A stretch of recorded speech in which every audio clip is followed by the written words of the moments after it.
and economic growth again. I want to go back to a question. You all campaign on fairly significant new programs in education, healthcare, and the like that will cost billions of dollars. At the same time, many of you have said that even if we start pulling troops out of Iraq now, it will take some time to do that in a safe and orderly way. So if we assume that we'll continue to have some military expenses in Iraq for many months, how will you pay for your new ideas in the short term? Senator Biden. The short term, by the way, the Defense Department is gigantic. It's not just the war in Iraq. Over the period of the first 4 years, I think all of us are going to try to get all the troops out of there. I think I can do it in the first year. But the point is this.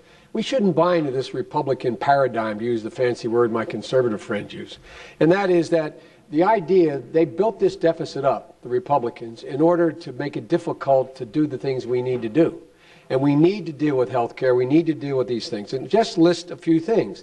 You can take $20 billion a year out of the Defense Department just by eliminating weapon systems, not building a new atomic weapon, not building Star Wars. You can, in fact, cut. You can put more into the government by close to $150 billion in tax cuts going to people who don't need them, will not affect the economy, and they didn't ask for them.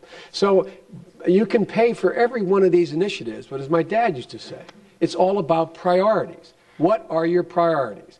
I would fundamentally change the Republican priorities of rewarding only the wealthy, wasteful government programs on Defense Department, as well as dealing with a more rational policy to promote jobs. Senator Obama? Well, every proposal I put forward during this campaign, we have paid for, and we have specified where that money is going to come from. But let's just look at our tax code, because it's a great example of how we could provide some relief to ordinary citizens who are struggling to get by.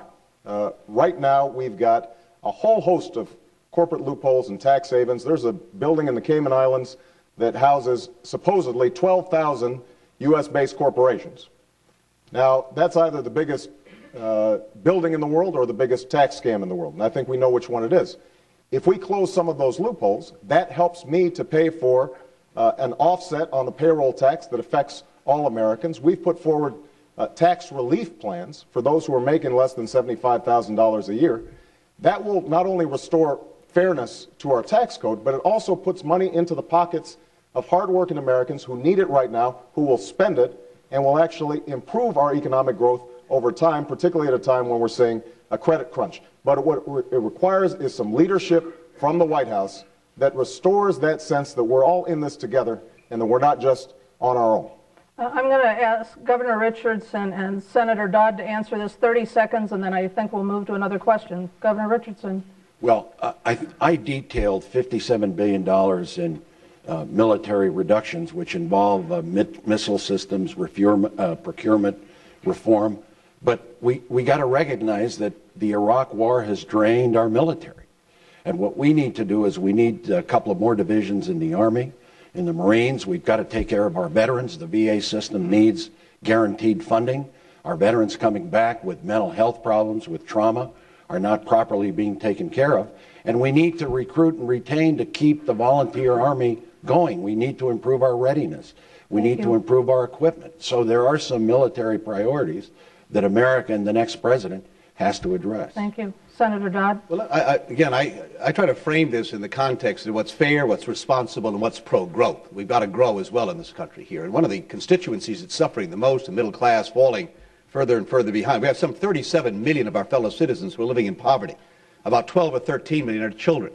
One of the things I've done over the years is try to expand the child tax credit here, which would take some 2.5 million children out of poverty. The earned income tax credit ought to be extended further.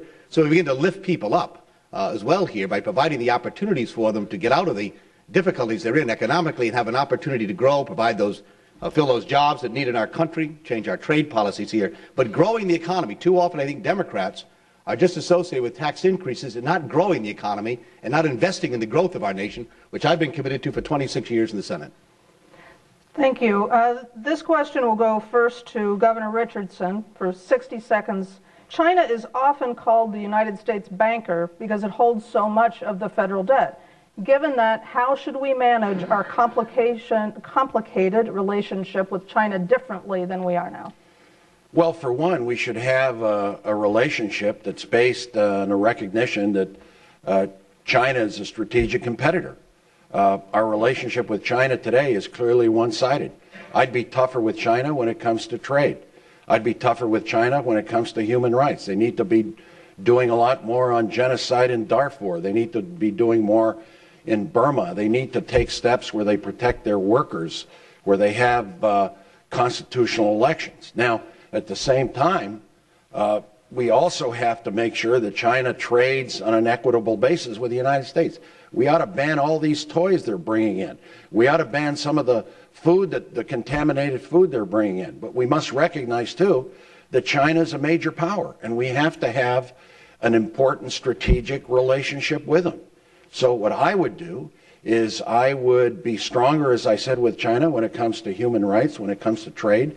I would tell them that they cannot continue playing around with currencies because they control a large part of our debt. A large part of our $9 trillion debt is commercial banks in China. It would be a stronger relationship with American leadership. Thank you. Senator Dodd? Well, my colleagues have talked about China being a competitor, and competitors normally are operating under the same rules. I don't mind competing with someone, but as long as we're all operating by the same rules. This is more of an adversarial relationship. It has to be identified as such.